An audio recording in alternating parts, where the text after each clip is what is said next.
అందరికీ నమస్తే అండి. ఈ చల్లని సాయంకాల వేళ మధ్యాహ్నం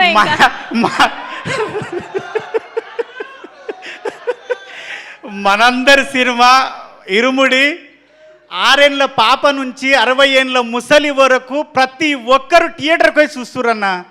ఎవరన్నా మా ఇంటి పక్కన రామ్లక్ ఉంటుంది, ముసలామే మా పోరడు అన్నాడు, నాయనమ్మ 4 రోజులు అయితే ఫోన్లో వస్తుంది చూడొచ్చు అంటే, అరే బాడక అది సినిమా ఆ థియేటర్లో చూసే సినిమానంట, ఫోన్లలో చూడొద్దంట, థియేటర్లో చూసే సినిమానంట అని ఒక ముసలామె అన్న, ఒక 55 ఏళ్ళ ముసలామే ఆ మాట అంటుంది. ఆమె కూడా థియేటర్లో చూడాలనుకుంటుందంటే మన సినిమా ఎంత గొప్ప సినిమా అన్న, ఎంత గొప్ప కథ అన్న. ఇన్స్టాలో మొత్తం సినిమాను మొత్తం రివీల్ చేసేసారన్న. అయినా సరే ఏ ఒక్కరు కూడా ఎంత రివీల్ అయినా సరే ప్రతి ఒక్కరు సినిమాని థియేటర్లోనే చూడాలి, సినిమాని థియేటర్లోనే చూడాలి అన్న. నిజంగా చెప్తున్నా, అప్పుడెప్పుడో ఒసే రామలమ్మ సినిమాలో ఒసే రామలమ్మ సినిమాకి మా ఊర్లో లైన్లు కట్టి ఆడ మొగ అమ్మ నాయనమ్మ పిల్లలు అందరు పోయేది. మొన్న చూసినన్న ఏ సినిమా అయినా షాద్నగర్లో ఒకటే థియేటర్లు వేస్తారు, 3 థియేటర్లో 4 రోజులు హౌస్ఫుల్ ఉంది. ఇప్పటికీ టికెట్లు లేవు. అందరు నాకు కాల్ చేస్తున్నారు, అరే నువ్వు చేయొచ్చు కదా, నువ్వు అరే నాయన అవి అట్లుండే రయ్యా అందులో బుక్ చేసుకోవాలని చెప్పుకుంటున్నా.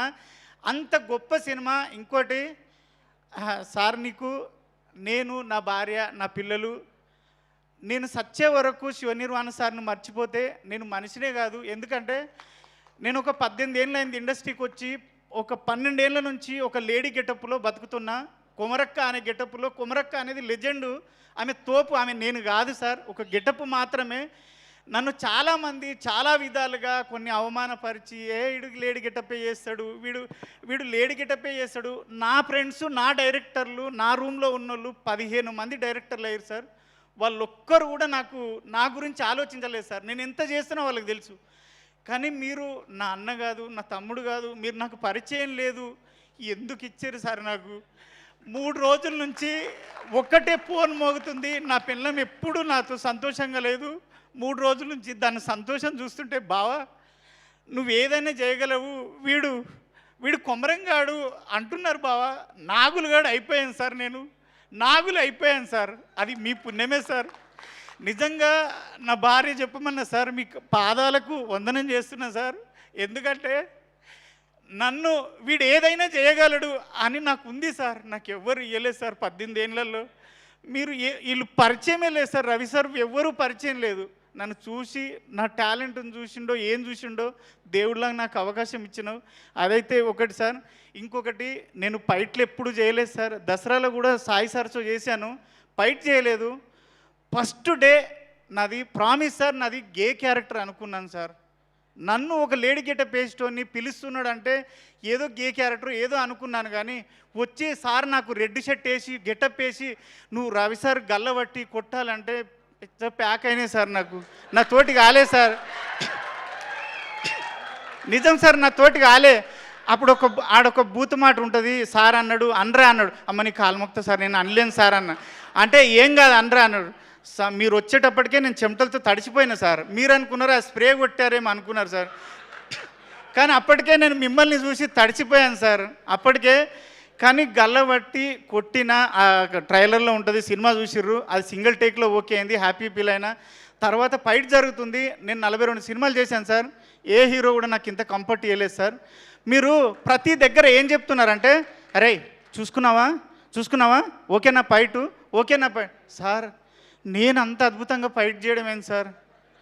ఎన్ని ప్రొడక్షన్ హౌస్ల నుంచి నాకు ఫోన్లు వచ్చినాయి సార్. ఈ 3 డేస్లోనే ఒక 7 ప్రొడక్షన్ హౌస్ల నుంచి నాకు కాల్స్ వచ్చినాయి సార్. ఒరే నువ్వు నాగులుగాడేనా, ఇంత కుమరకంటే మేము నమ్ముతలేం రా నాయన, మతి పోతుందిరా నాయన అని. అదంతా మీరు ఇచ్చిన ఇదే సార్. ఆది కూడా సార్, మీ ఫైటరు ఆదినారాయణ మీ గురించి చెప్పి చాలా సపోర్ట్ చేసిండు. మీకు నిజంగా సార్ ఒక్కటైతే గ్యారంటీ చెప్తా, మన ఇండస్ట్రీలో కాదు ఎక్కడైనా 100 మంది హీరోలు ఉంటే 100 మందికి 100 రకాల ఫ్యాన్స్ ఉంటారు. కానీ ఆ 100 రకాల మంది ఫ్యాన్స్, 100 హీరోల ఫ్యాన్స్ ఒకే ఒక వ్యక్తిని ఇష్టపడే వ్యక్తి మన రవితేజ సార్. ఆయనకు సపరేట్ ఫ్యాన్స్ ఫాలోయింగ్ అంటూ లేదు, అందరు హీరోల ఫ్యాన్స్ కలిసి ఇష్టపడే మనిషి ఆ సారు. అంత మంచి సారు. మీరు ఇక్కడ నైట్లో ఫైట్ జరిగేటప్పుడు కూడా ప్రతిదీ అరే తాగుతుంది చూసుకో, సరేనా, నీకు కంఫర్టేనా అన్నాడు. ఆ ఫైట్లో అయితే కుక్కను కొట్టినట్టు కొట్టిరు సార్. ఆ ఎర్ర రెడ్ షర్ట్ వేసుకున్నాడు శివసారికి చెప్పిన దెబ్బ తాకిందంటే ఎక్కడ వద్దంటాడు అని భయంతో వద్దు, నా లైఫ్లో ఫస్ట్ టైం వచ్చింది నిరూపించుకోవాలని సార్ తాకిందారా కొమరం అంటే లేదు సార్ లేదు సార్ లేదు సార్, ఎక్కడ అక్కడ వాసిపోతున్నాయి రైట్. ప్రతిరోజు ఆ 4 రోజులు డోలో వేసుకొని పండుకున్నా సార్. మందు అలవాటు లేదు, మందు ఉంటేసి కానీ డోలో వేసుకొని పండుకున్నా కంపల్సరీ. కానీ మీ మంచితనం ఏంటంటే దెబ్బ తాకిన ప్రతిసారి వచ్చి అరే సారీ రా తాకిందా అంటే ఏం తాకలేదు సార్, ఏం భయము. కానీ నా జీవితంలో మర్చిపోలేని క్యారెక్టరు, నేను బతుకున్నంతకాలం దీనివల్ల నేను బతుకుతా అని భరోసా ఇచ్చిన క్యారెక్టరు మీకు సాయన్నకి. సాయన్న ఎక్కడున్నా గంటలు మీటింగ్ పెట్టి ఒక దగ్గర కూర్చొని మాట్లాడి మంచి చెడులు చెప్పే మంచి పెద్ద మనిషి అన్న. థ్యాంక్ యూ వల్లి గారికి, మన కోడైరెక్టర్ సురేష్ అన్నకి, ప్రతి ఒక్కరికి 24 క్రాప్లో పనిచేసిన ప్రతి ఒక్కరికి, రియల్ సతీష్ మాస్టర్కి, డిఓపి సార్కి, ప్రతి ఒక్కరికి థ్యాంక్ యూ. ఆ టీచర్ అమ్మ నీ గురించి మా వదిన మా భార్య అందరు ఏమన్నారంటే తప్పుగా అనుకో సార్, ఉన్నట్టు చెప్తున్నా, అదే ఆ టీచర్ అమ్మ మీద రాక్షసి ఉన్నట్టున్నది దాన్ని చంపుండ్రు అన్నారు. అంటే నీ మీద అంత కోపం వచ్చింది జనాలకి అంటే మీ ఎంత సక్సెస్ చేశాం సార్, అసలు ఎంత సక్సెస్ చేశాం. సాయన్న ఒక్కటే డైలాగ్ అయిపోయింది. మీరు లాస్ట్లో మీరు రవితేజ్ సార్ తోటి ఒక్కసారి మా భార్యను పాపకి చెప్పొస్తా అంటే సార్ అయిపోయింది ఇంక లేదు. మీ అందరికీ థ్యాంక్ యూ ప్రొడ్యూసర్లకి అందరికీ, అనంత శ్రీరామ్ గారికి thank you so much sir. మీ అందరికీ పాదాభివందనం చేస్తాను.